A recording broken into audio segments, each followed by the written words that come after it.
Hello and welcome to Tea Break Film Reviews. My name's Michelle and today I'm going to be reviewing the dystopian drama The Bad Batch. Now it may be glowing with a star-studded cast, but they don't really do a lot. So hold your cleaver and hear me out.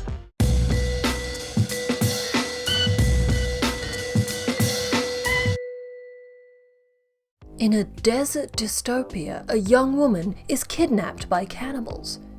That's the one-line description of the film on IMDb. Brilliant, yes?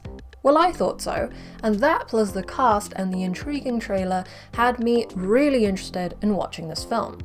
However, the kidnapping lasts all of 10 minutes of the 2 hours, and that was just the start of the disappointing journey that I had watching this film. That's not to say this film is totally not worth watching, but it certainly doesn't deliver on that high-stakes logline. I would argue that the film actually centers on Honey, the child of Miami Man who is Jason Momoa's character. She travels between people and places and is the reason for many of the characters' interactions. It is the pursuit of her that moves the story forward. Let's start with the things I enjoyed.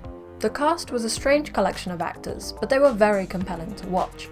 There's Jason Momoa playing a cannibal from Cuba, Keanu Reeves who is an Escobar-esque drug lord with a harem of young women, Giovanni Ribisi plays a screaming lunatic, Jim Carrey is a very tanned hermit, and there's even Diego Luna hidden under a cowboy hat playing a dystopian DJ. Our protagonist Arlen is played by Suki Waterhouse, a model turned actress, and she, as well as the rest of the cast, sort of just fit the film. As each of the characters appeared, you weren't really sure who they'd end up being, and they were far from stereotypical and predictable casting choices, which was really nice to see. Recently, I watched Anna, which also features a model turned actress, but I was a little disappointed with Sasha Lys's performance in that compared to Suki Waterhouse, who does a brilliant job here. Apart from being comfortable in front of the camera, the two professions don't really use the same set of skills, but I would not have guessed that Suki comes from a modelling background given her very moving performance here. She doesn't really say much, neither do any of the characters, but she certainly delivers a lot through her facial expressions. The real show stealer though is Jim Carrey, who is almost unrecognisable. He doesn't use his trademark larger-than-life acting, and he's delightfully small here. His character is given simple actions to express his personality, like asking for a drawing of himself in exchange for information, and Jim Carrey handles these moments with so much poise and perfection. Apart from the cast and characters, I also enjoyed the cinematography and production design and how they interacted. Many of the shots in this film are beautiful. The way in which the characters' faces are framed, the expansive landscape is captured, the movement of the camera around the characters, the smattering of bright colours here and there, and the exaggerated juxtaposition of day and night. This was made even more captivating with the music choices that, just like the mix of actors, were effective in their unexpected cohesiveness despite the mixing of genres. This all helped create a truly memorable dystopian backdrop. But back to my disappointing journey. What made it disappointing was that this film had set itself up to be so great, but just doesn't deliver. The vision of a dystopia is engaging, the premise is fantastic, the roster of actors all performed great, but so much time is wasted doing nothing.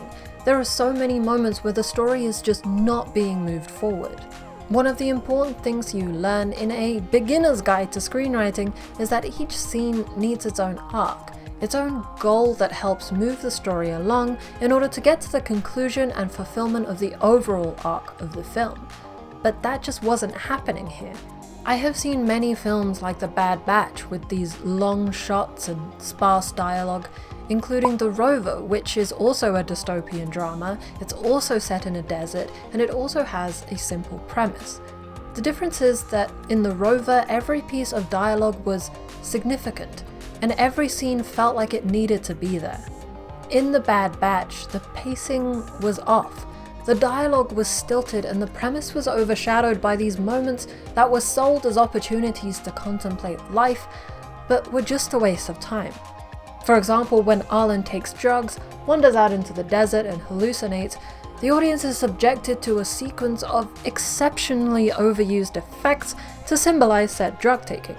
You know the ones, the tilted camera and the double vision, the sky moving. It's so annoyingly unoriginal in any film that uses it, not just this one. It's in moments like these where this film loses its uniqueness and ruins the established dystopian tone.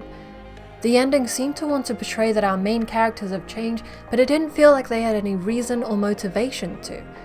As Miami Man says to Arlen, "You're done now, you can go."